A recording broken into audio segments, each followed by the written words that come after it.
EHPAD en dotation globale, un bouleversement pour les kinés ou pas? De plus en plus d'EHPAD passent en dotation globale et ça provoque de nombreux remous pour les kinésithérapeutes.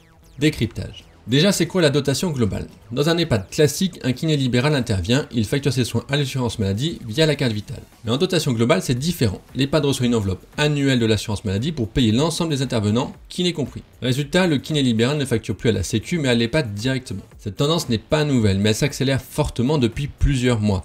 Et la FFM-KR n'a pas attendu que les problèmes explosent. Dès 2021, on a commandé une étude juridique complète, la dotation globale, enjeu pour les masseurs kinésithérapeutes et le droit des patients. Pourquoi? Parce que l'on a bien vu venir les problèmes. Avant, l'EHPAD n'était pas le payeur, donc peu concerné par le nombre de séances effectuées. Avec la dotation globale, il devient le payeur, et ça change tout. L'assurance maladie, c'est un payeur aveugle. Tu factures, tu es payé sans plafond. L'EHPAD, lui, a une enveloppe fermée, calculée selon le pathos, un indicateur qui estime le besoin de soins en fonction des pathologies, de la taille des résidents et de la traçabilité des actes. Et contrairement à la Sécu, un EHPAD ne peut pas se permettre d'être en déficit.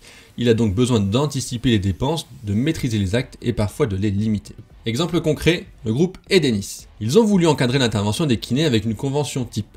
Mais soyons clairs, c'était mal ficelé, non abouti et ça a déclenché une levée de boucliers des professionnels à juste titre. À la FFM-KR, on préfère prévenir que guérir. Nous avons pris contact avec Edenis pour retravailler le contrat, ajouter une annexe claire, équilibrée qui respecte les professionnels libéraux, le besoin des patients et les contraintes des EHPAD. Et ça a fonctionné. On a trouvé une solution équilibrée pour que personne ne soit lésé, ni les kinés ni les résidents. Ça a aussi permis de valoriser la place du kiné en EHPAD. Mais attention, à la FFM-KR, ce n'est pas le monde des bisounours. On sait que si beaucoup d'EHPAD sont de bonne volonté, certains profitent de la dotation globale pour faire des économies sur les soins. Et là, c'est non. Les dérives, on les connaît. Limitation arbitraire du nombre de séances, refus d'accès à l'établissement, patients laissés sans prise en charge. Et rappelons-le clairement, chaque patient a le droit de choisir son professionnel de santé. La dotation globale ne peut en aucun cas justifier qu'on lui impose un prestataire ou qu'on limite ses soins. La FFM-KR est prête. Notre plateforme SOS Contentieux a désormais une section dédiée aux EHPAD. L'objectif, vous accompagner dans toutes les situations conflictuelles avec des outils adaptés pour trouver une solution amiable quand c'est possible et aller jusqu'au tribunal avec notre cellule juridique EHPAD,